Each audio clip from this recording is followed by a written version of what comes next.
Hi there, I'm Katrina Bos. Some say that we're moving from the age of Pisces into the age of Aquarius.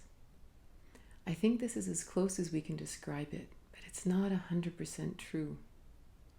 But we are moving from one way of being to another. In our old way of being, in the society that is currently shifting in a very challenging shift, we lived according to the institutions that raised us. If we were married, we supported the marriage no matter what, even if there was no love in it, even if there was abuse in it. But this is what the church and state told us to do. And 100 years ago, we believed this 100%.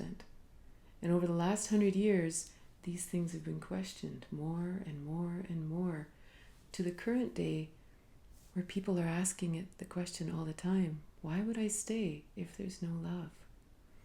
Why would I stay if there's no honor and trust and kindness?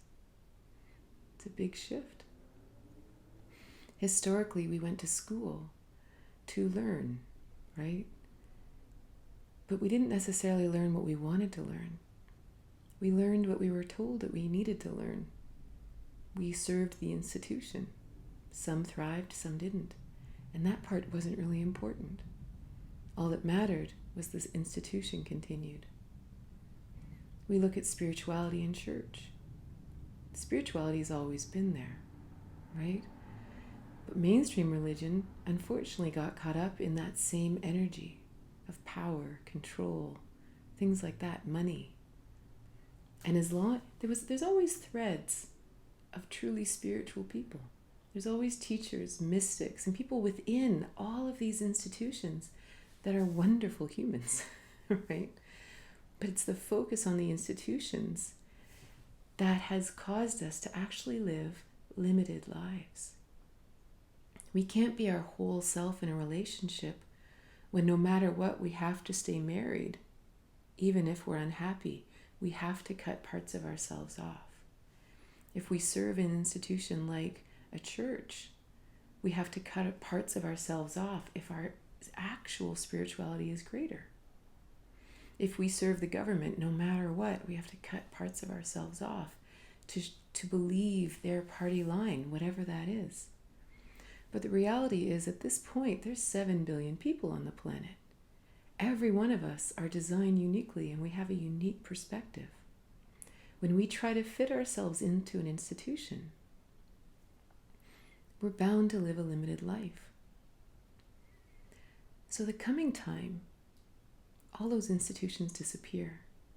And it's kind of hard to fathom because we've been raised within them, so they've kind of been woven into what we believe normal is, or what we believe being human is, or what we believe it is to be happy, successful, all these things. And who knows when this time comes? Maybe it's 50 years from now, 100 years from now, maybe it's 200 years from now. Maybe we're shifting for our children and our grandchildren. Who knows? But we are shifting. So the question becomes, how do we navigate the world if there aren't institutions telling us what to do or think? And this seems like a funny question, right? Like as soon as I say it, it's like, well, obviously I'll just listen to my own self, right?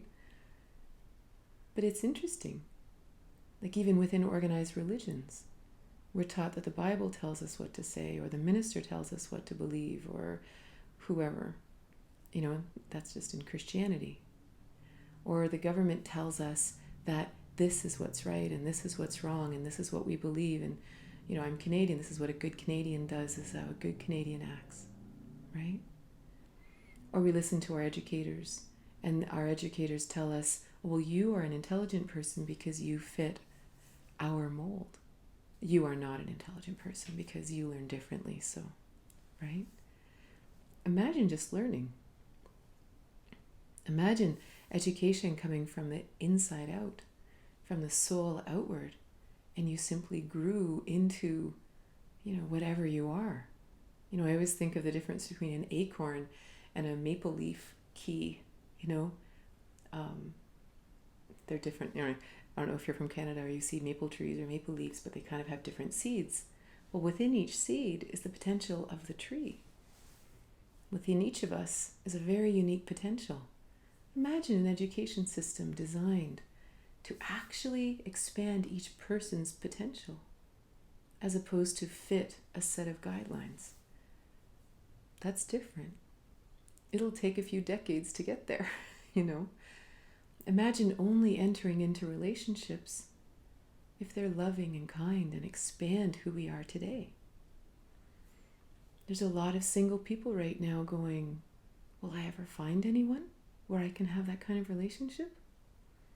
But every person is slowly growing and shifting into actually being happy themselves, right? Even within the institution of marriage, it said you can't be happy until you find this other person.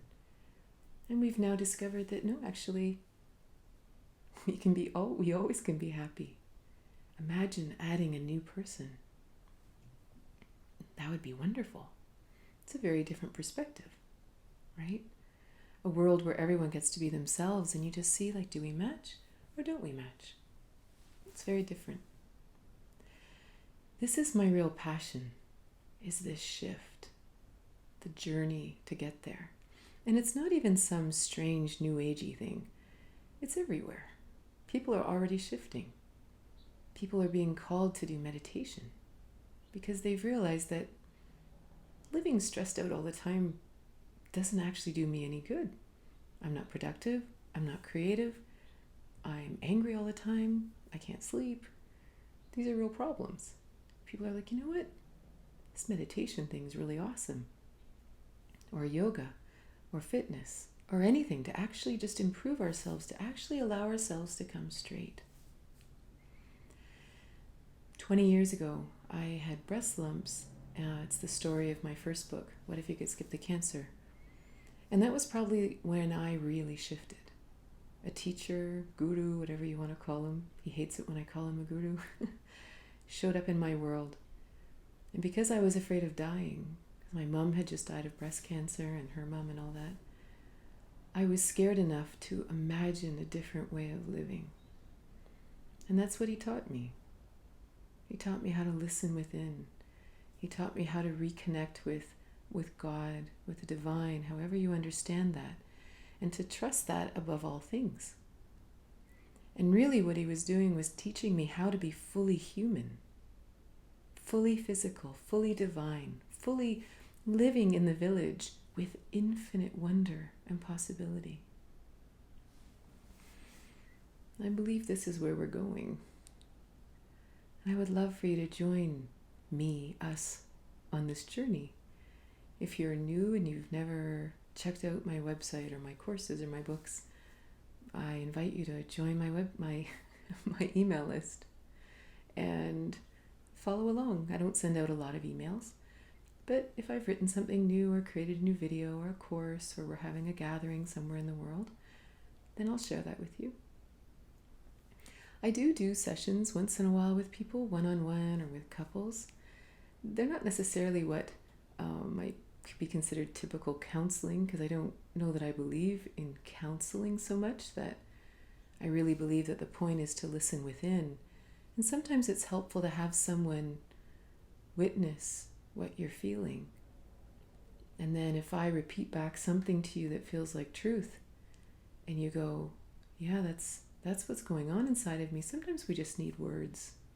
Sometimes we just need context for what we're feeling, because maybe we've never lived in a world or in a family where unconditional love and kindness was normal. So the sessions tend to be a little different. Normally I end up telling some strange story, and we laugh and cry and whatever happens. But so I do personal consultations on occasion. I've written 3 books that are all outlined in the websites.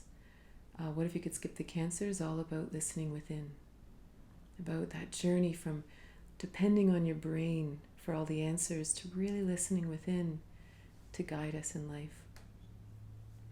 Tantric intimacy is the journey of becoming tantric, of fully integrating our divine self with our physical world, how that affects our day-to-day life. but definitely our relationships, our romantic relationships, our sex lives, and really bringing that to the point where it should be. The amazing, explosively wonderful space that is supposed to be.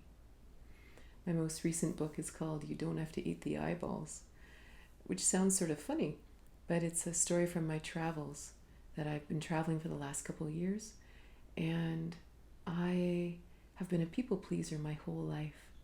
And I found myself on an island being asked to eat fish eyeballs, and I was quite mortified. And later, after much depression and dark nights of the soul, I realized that feeling obligated to eat eyeballs was quite a metaphor for doing things I don't want to do in life, which really means I'm not living according to my truth. So that's my most recent book. All my books are in paperback, ebook, and audiobook, read by me, so that's fun. I also offer online courses, which I particularly love because the courses are in Tantra, meditation, listening within, that spiritual journey of Tantra, and the romantic journey of Tantra, because I think that's just such an amazing opportunity for growth and connection, and I could talk for a long time about that. The reason I love the online courses is that you get to actually learn within your lives. There's great benefit to going to a workshop and having, face-to-face time with teachers and community. But for a lot of the deeper stuff, to sit at home and watch the videos, most of them are all video-based, and you watch the videos sitting in your life with all the people around you that affect you every day, who you love or you don't love, and you listen to spiritual teachings, and then you go make dinner, or a phone call happens, or you go to work, and all the teachings get to actually weave into your life in a very organic way. And within the courses, there's homework with questions that help you sort of ask deeper questions about your life and just further integrating the teachings of that module. And you can ask me questions all the way along. It's kind of my favorite part, right, is actually getting to meet you on some level and answer any questions you have along the way. Some people have private consultations woven in. Maybe every couple modules they say, you know what, let's just one-on-one and go a little bit deeper if I have questions that maybe require verbal communication, not just email. So there's lots of options, and there's shorter courses too that just come to you by email that are very inexpensive and easy. So there's lots of things. So if any of this sounds good to you, please join my email list, join the community. I'm on Facebook and Instagram if you want to follow me there. But definitely join my email list. We'll begin this journey. It's changing quickly. Every day is interesting and new. So thank you for being here. I hope you have a wonderful day.